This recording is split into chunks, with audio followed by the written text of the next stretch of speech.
I was, radicalized around Palestine when I was in college, following the Iraq War. It's like, hey, if you like human rights in the Middle East, you might want to know what's happening to Palestinians. And it's like, oh, okay, tight. Also took an incredible, course in it. Like I think a lot of us have or did, that was, very radicalizing. Amazing how just history and facts can do that to you. But it's no stretch to say that colleges are where a lot of people understand Israel Palestine for the first time or in better clarity. And lobbies and money behind like basically pro-Israel lobbies in this country and, think tanks in this country, they know that. And they've targeted college kids and specifically professors who speak out around Palestine, or even, again, who simply give a history class on, the, broken peace process, Oslo, the right in Israel. Like those people are targeted. They're put on blacklists. They have maintained these lists for many, many years. And all this has kind of happened in sort of the dark, because who of us, has necessarily like been part of our Students for Justice in Palestine? Like, maybe we were a little bit, we left college, we're not in college, I don't know. But it's still happening. And this war's only put that, has moved that to the forefront. And specifically what's been happening is students have been doxxed. And this is wild. Through something called a doxxing truck, this is outside of University of Pennsylvania. This is to, I think, their the president or provost or whatnot, condemn anti-Semitism on your campus or resign. But that's not actually that crazy. This is outside of Columbia, and this is a fake diploma on a truck that says Columbia's Leading Antisemites. And then there is a picture of a student on that truck that is being obscured by activists and students who are like, do not dox us. What are you doing? But so just a bit of background on this. 6 student groups identified by Accuracy in Media, great, on its ColumbiaHatesJews.com website, includes Columbia University Muslim Students Association, Conflict Resolution Collective, sounds dangerous, Human Rights Working Group, Palestine Working Group, Turath, Arab Students Association at Columbia University, and Society for Immigrant and Refugee Rights. Again, hotbeds of violence, people who stand up for refugee rights. Similar to the vehicle that paraded at Harvard, the Columbia truck also displayed the website Columbia Hates Jews, which leads to a form that encourages users to send an email to the Ivy League School Board of Trustees. So what has basically happened is that a lot of Ivy League schools specifically have been targeted with, I guess, Accuracy in Media and others. Students who participated in pro-Palestine marches or marches against genocide have lost job offers. Universities are being they're being threatened with loss of funding. So funders have jumped ship. The ADL specifically, the Anti-Defamation League, which is in 2022 basically equated anti-Semitism with anti-Zionism. So if you say you're against Zionism, they according to them, this is the seminal, and like watchdog on anti-Semitism in this country, says that is anti-Semitic to say you're anti-Zionist. They're encouraging administrators to investigate student groups, specifically SJP chapters.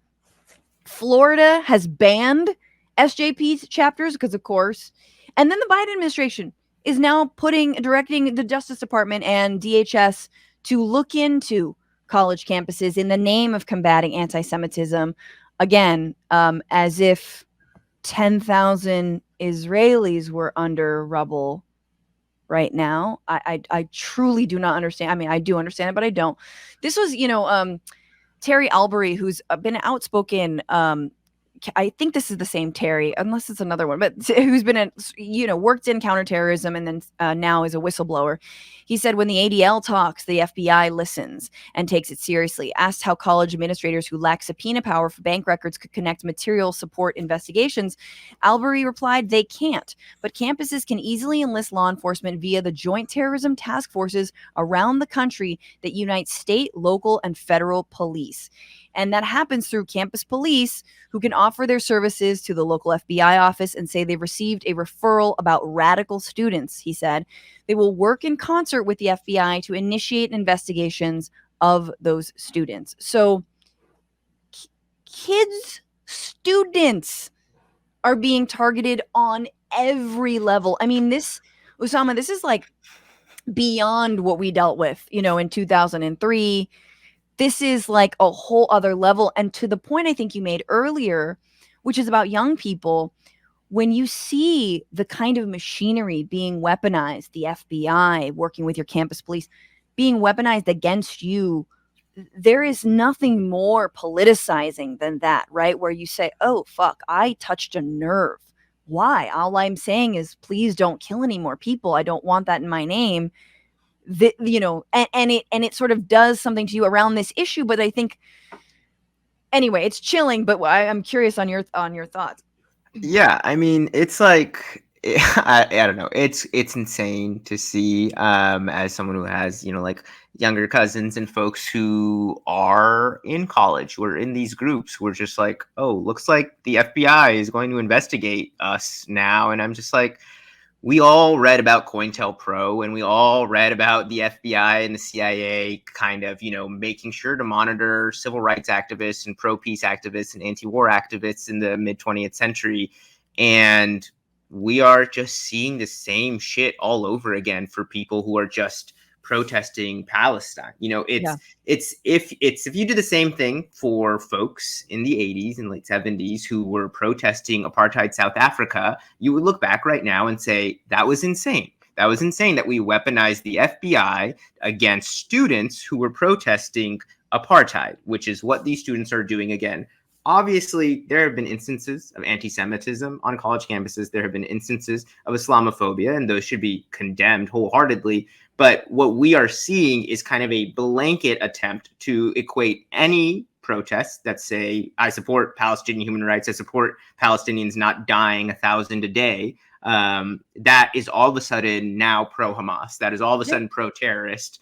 And it's the same behavior we saw in the wake of 9/11 to try and equate, Islam with all terrorist groups abroad. And now we're doing it with college students. And it's just, it's crazy to see a group like the Muslim Student Association get targeted when I'm just like, we're just talking blatant Islamophobia now. That is a group that is equivalent to a Hillel or a Jewish Student Association. Yes. And we should not target those groups either because they are just religious student organizations.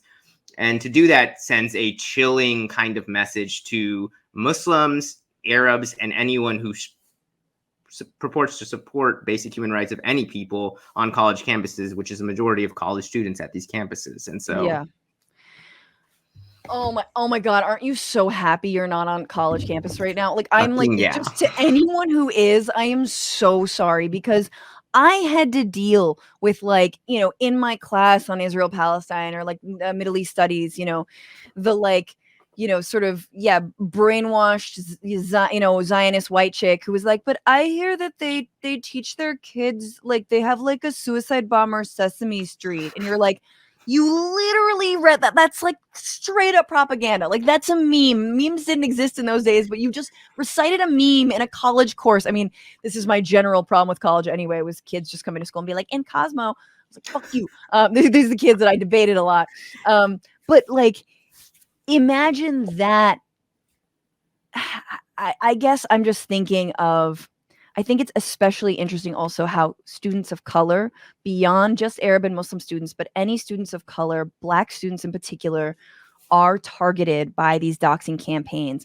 And it is, let's not forget that this is a racist endeavor. Ultimately, it's Islamophobic, it's racist. Israel, the right in Israel is virulently racist. Netanyahu is incredibly racist.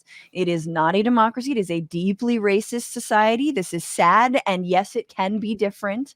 And I believe it can one day be different. But like, all that trickles down. And I also think it's so funny how this is the same week that you have like Amy Schumer up in the DMs of like a random Black actress being like, wow, I guess you don't, support our like civil rights and all this bullshit. And the way that like Black Americans particularly are being like, stay in line because we were there for you. And it's like, let's just pause on how fucked that is.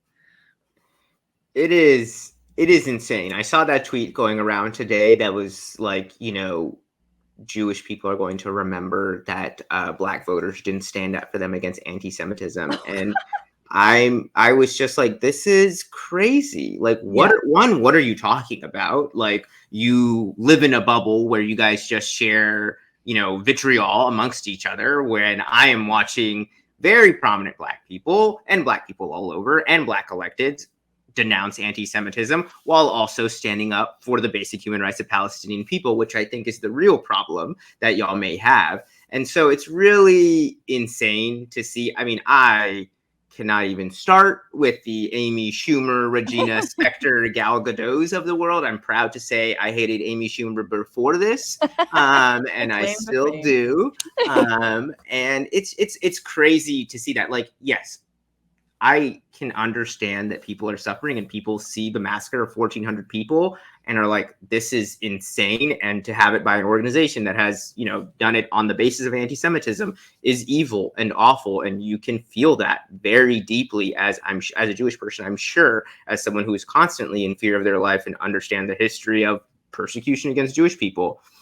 But you can also then see what is happening to innocent Palestinian people and everybody who supports them, and see that they are being murdered in Palestine and they are being doxxed and surveilled here because they stand up for the equal human rights of Palestinian and Israelis, and they don't want anyone's babies to get murdered. But right now we're seeing a lot more babies on one side get murdered, and it's really frustrating to see a lack of solidarity amongst some folks. And I think it is really amongst some folks because, I am in close coalition with the folks at If Not Now and Jewish Voice for Peace, who have led thousands of Jewish folks in the White House and Congress against Israeli apartheid, against funding the Israeli military, to call for a ceasefire. And so, as usual, I think we are seeing a very vocal group of folks trying to take a lot of air from an overwhelming majority of Americans across whatever fucking line there is being pro-peace. Do you think, and this is back to what we were talking about before, but a little bit like, do you think the pressure is working, knowing as someone who kind of knows how, Congress works a little bit, and it feels like we are up against something insurmountable, but you have seen the like, well, okay, humanitarian pause, well, okay, but like, how important is it for us to keep up this pressure? And the fact that you have State Department officials resigning, apparently there was going to be some sort of State Department dissent cable that has not come out yet, sadly. But it doesn't seem like everyone inside the administration is on board. I don't even think Blinken is on board with himself. I don't know if he ever was. Yeah, I mean, but think he plays the bass or the guitar. His sweet, beautiful. Well, we just saw that. He's a chill fucking dude. Doesn't he like speak Arabic? And everyone was like, "Oh wow," or something like him that. Him and like 1,000 other white dudes in DC who want CIA jobs. So like, congrats, I think it's crucial. I think it is absolutely crucial to continue calling your reps, calling your senators, putting this pressure on. It may not feel like the White House is moving, but like even when they started saying humanitarian pause, that was only because everybody said ceasefire, and we should continue calling for a ceasefire. Every day there have been more members in Congress who are watching the bodies of infants pile up in Palestine and say we need a ceasefire. Obviously, there is a unfortunate overwhelming majority of members, including many progressive members of Congress, who are unwilling to call for a ceasefire. And I think, they can square that hole with their creator. But I absolutely think everyone should continue to do this because the pressure is working. The White House is seeing these messages. The White House is seeing these protests. They are absolutely reading these polls that show an overwhelming amount of voters are not on their side. And they're doing anything they can to kind of hem and haw. Right now, the move is to try and discredit a ceasefire as something that would give time for Hamas to arm themselves again, which is just the current spin. And I think they are also seeing that the entire world is watching them ask for nothing from Israel, a humanitarian pause, and Israel is still saying like, "Fuck you." Honestly, like we're not going to do that. And they are just starting to look weak. They're starting to. I mean, like, truly the weakest shit ever. Truly the saddest, most pathetic role we're playing right now. And we're rolling over. Again, you're right. It's not lost on the world, and specifically the global south. It is green light to genocide dares, as Naomi Klein said, that I was like, oh, that word is creepy and good. It's green light to anyone else who wants to do this to a population they don't like. But more than that, because of our uniquely disgustingly codependent relationship with Israel, I think for the global south specifically to look on and be like, wow, there's literally nothing they won't do to this defenseless population. This is how, and again, I've said this before, we have to understand that Palestine and Palestinians have represented the global south, the sort of fill in the blank, the colonized, the downtrodden, the brown people of the world for generations. And to see this and playing out how it is and how it is not slowing down, it is not lost on everyone. We have completely fallen. If we weren't already out of the eyes of the world as some kind of good arbiters of peace or justice or democracy, that is done. I mean, that's truly done. And I know we don't see Israel-Palestine that way in the United States. We've not been taught, but I think but again, the rest of the world is like, shit is bad here. You want to know what's real bad? You want to know who, like, our solidarity movements kind of mirror is what's going on in Palestine. And it's not about Jews. It's not about Jews. It's about American empire and war, fundamentally, that is so tied up with Israeli empire and war, or occupation and war. What's going on, Frantifa? If you haven't already, subscribe to this channel right now. Hit that button. And also, you can become a patron and support the show every single week. Get access to bonus episodes and exclusive merchandise. Patreon.com/bitchuation room. Do it.